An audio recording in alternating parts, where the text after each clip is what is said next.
With just 2 games to go in the 2014 season, players are not only working hard in hopes to make a bowl game, but to save the jobs of their coaching staff.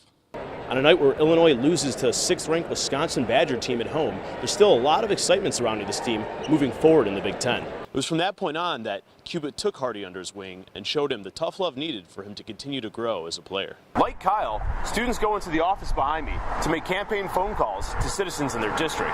With community outreach being such a high priority, students also go door to door to discuss issues and pass out literature. Illinois football has just 2 games left on the 2014 season, with final games coming against Penn State at home on Saturday before traveling to Northwestern. John Gross and the Fighting Illini are off to a blazing hot start through their first 2 games of the season, including a 114-56 rout of Coppin State. Since moving into the starting rotation for the Fighting Illini, the redshirt junior holds a record of 3-4 this season with an earned run average of 2.74. Tough love. That's what Coach Bill Cubitt uses to describe his relationship with Illinois wide receiver Justin Hardy. We built a relationship stronger than me and most coaches. And he's hard on me for a reason. That's because he expects a lot out of me. So that's definitely one thing I just take in consideration. That special relationship is the bond formed when Justin lost his mother last December. Cubitt can relate, as his father passed away last June. He called me and he was bawling his eyes out, or bawling, and I said, "What's the matter?" I thought something. And he said, "Coach, I just lost my mom." I said, "Well, how long ago?" He says, 5 minutes ago. And then you sit there and you go, "Holy smokes, this kid's calling me 5 minutes after his mother died." It was from that point on that Cubitt took Hardy under his wing and showed him the tough love needed for him to continue to grow as a player. "Coach, I hate you, but I respect you." You know, he said that to me one day. The smallest things mean the most to him. So that's one thing I can say I love about him, because I feel like these things will also help me as a man in the future. Hardy had the best game of his young career in Week 2 versus Western Kentucky when he caught 6 passes for 110 yards and a touchdown. You've got to play for somebody. There's somebody in your life that you want to make sure when you come off the field, hey, I did the best I can. And he came up to me, and 2 other kids came up to me and go, "Coach, neat story, because I have to do the same thing with my dad or mom or whatever." And then when that happened, it was just, you know, it's kind of crazy how things work out. With Cubitt and his mother watching over him, Hardy hopes to only keep impressing them with each passing game. In Champaign, I'm Chad Boxenbaum, UI-7 News.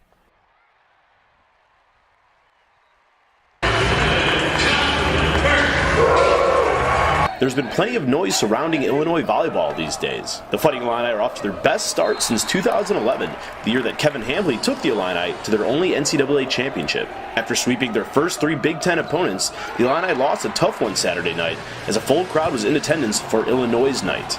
A disappointing loss didn't keep head coach Kevin Hambly down, as he knew how close his team came to pulling it off. Literally inches, you know, and it's a shame that we didn't make that inch, but that's what it's about. It's that close, and it takes a lot to score those points and make those plays, and we were close, but that doesn't matter. It's still a loss, and hopefully we can get just a little bit better, and that we can get that inch next time. But the support was there from Illini fans, as radio play-by-play Dave Lone was impressed by the Illini faithful's showing. The Illini see a homestand come to an end in front of a huge crowd here tonight, a loud crowd, the loudest crowd ever that I think we've ever had at Huff Hall. On a night where Illinois loses to a 6th-ranked Wisconsin Badger team at home, there's still a lot of excitement surrounding this team moving forward in the Big Ten. The winner of the Big Ten, I think, will have 4 or 5 losses. You know, I think so. We got a lot of matches ahead of us, and I like what I got as far as a team, and I like the competitiveness and what we're capable of. It's just we got to get it out, and we want to be great in December. We don't want to be great right now, and we're fighting for that. For a team that is 11-4 overall, the Illini are in a great position to continue to make noise as they fight their way through the Big Ten. In Champaign, I'm Chad Boxenbaum, UI-7 Sports. It's crunch time for Illinois football. There's just 2 weeks left in the regular season, and a 1-5 Big Ten record isn't the progress most were hoping for in Tim Beckman's 3rd season with Illinois. I've been around winning my whole life. Yeah, this isn't something that I enjoy by any means. I mean, in 2007, which I believe was 7 years ago, I was in the national championship game coaching it. They're nowhere near that this season, but 2 wins to close out the year would leave a glimmer of hope and a bowl appearance. I've been in pressure situations when we were undefeated. Hadn't lost a Big Ten game in 2 years. So that's part of college football, and that's part of everything you do. I mean, that's life. Tim Beckman knows how much a postseason bid could mean for a program that has not played in a bowl game since 2011. This program needs to be continually built. The history shows that it hasn't been where it wants to be all the time. Well, consistency builds that, and we've got to consistently improve to get that thing built. With just 2 games to go in the 2014 season, players are not only working hard in hopes to make a bowl game, but to save the jobs of their coaching staff. I think he's handled it as well as you can. I can't imagine. I think I go through a lot of pressure. Then I just look at him and how much him and Coach Cuba and all the other coaches go through.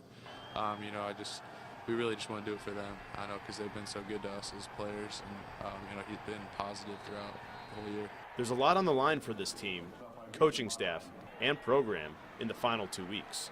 But for now, it all starts with Saturday.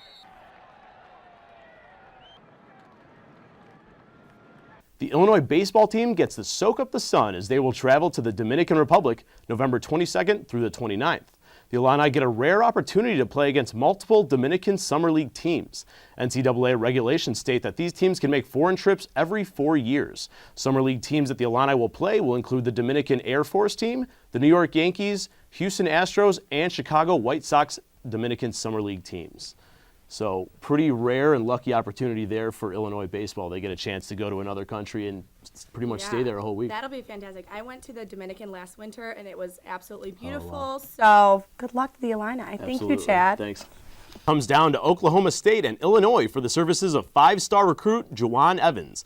The 6-foot point guard from Dallas will announce his decision tomorrow after making official visits to the 2 schools. Evans is widely considered the best point guard from the South in the 2015 recruitment class. Should Evans pick Illinois, he would already join a top 35 recruit in Jalen Coleman, who committed to the Orange and Blue last week.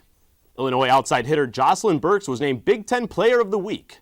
Burks was instrumental in the Illini's victory this weekend when they kicked off their Big Ten schedule with wins against Maryland and Rutgers. The redshirt junior finished the weekend with 27 kills and a .404 hitting percentage. This was Burks' 6th Big Ten weekly honors in her 4 years here at Illinois. Illini basketball is only a few weeks away, and the team was showcased to the media for the first time last week. It was also the first time that the coach and the team were able to address the season-ending injury to Tracy Abrams. UI-7's Alon Cooperman tells us how Abrams is still trying to make an impact on this team. Head coach Kevin Hambly and Illinois volleyball notched their biggest win of the season when they took down 5th-ranked Penn State in Happy Valley. The Illini were tied 1-1 going into the break, but came out and won 2 close sets, 25-23 and 25-22 to take the match. With the win, this stops Illinois' 2-game skid in the Big Ten after losses to Wisconsin and Ohio State. The Illini will continue their Big Ten road trip tomorrow night in Iowa when they take on the Hawkeyes at 8 p.m.